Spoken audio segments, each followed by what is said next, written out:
Let me tell y'all something you think you've seen, petty neighbors.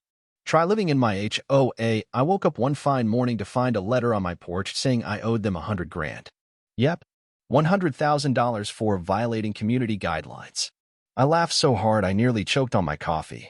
That was before I realized these people were dead serious. So here's the deal. I'm not just your average guy who bought into a so-called quiet suburban neighborhood in Florida.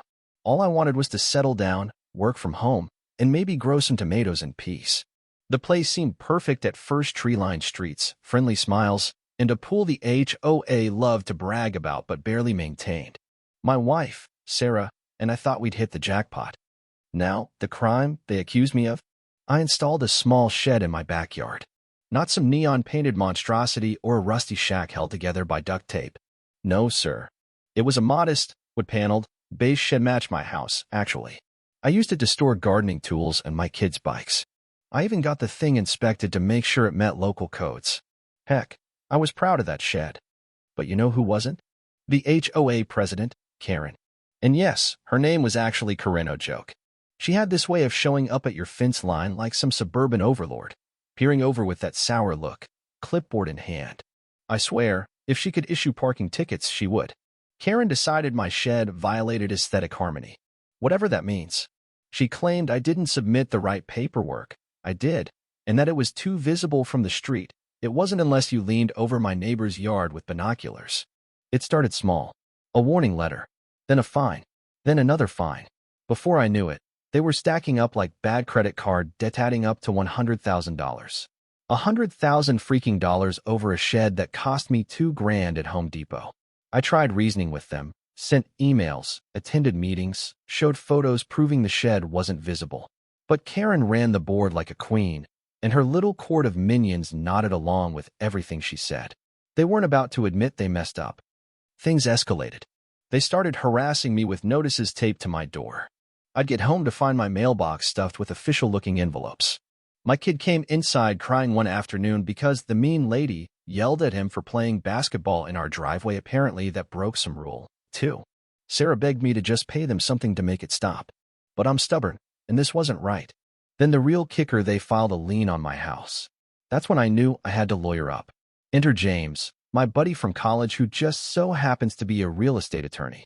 I called him up, sent him all the letters, photos, emails, and he about lost his mind reading through it all. Mike, this is some next-level HOA nonsense. Let's take them down. James helped me file suit. Not just to fight the lien, but to challenge the entire fine. Turns out, these jokers were breaking their own bylaws left and right. Their fines weren't issued properly. The board didn't even vote on them half the time. They just let Karen scribble her signature and act like it was official. And that shed? The guidelines they cited were outdated, and my shed actually met the updated code the HOA had failed to distribute to members. We went to court. Let me tell you, the judge was not amused. Picture this: Karen in her Sunday best, acting like she's Mother Teresa, trying to paint me as this horrible rule breaker destroying the neighborhood. James laid out everything: the improper notices, the illegal lien, the made-up fines. The judge's eyebrows kept climbing higher with every document James handed over. Then came the twist nobody saw coming. Another neighbor, Carl, who I barely knew beyond a wave at the mailbox, showed up to testify. Turns out Carl had secretly recorded HOA meetings because he'd been planning his own lawsuit over a driveway color dispute.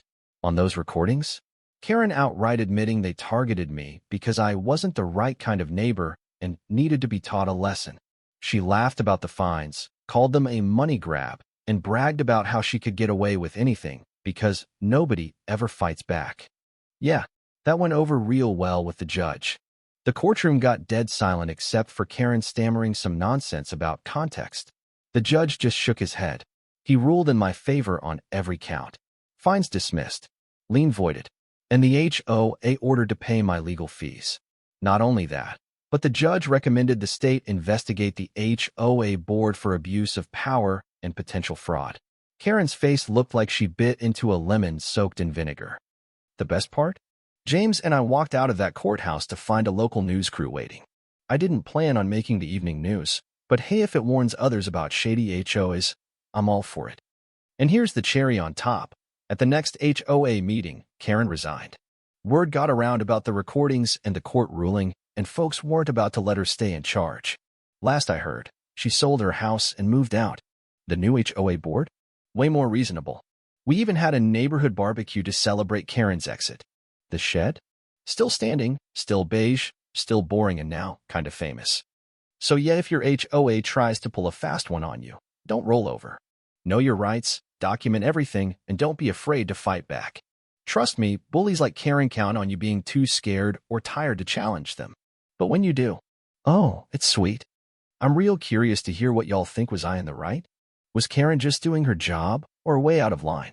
Drop your thoughts in the comments. I'd love to hear them. Thanks for listening to my story, and hey, if you enjoyed this, hit that subscribe button for more HOA horror tales. Let's swap ideas on how to deal with these neighborhood nightmares.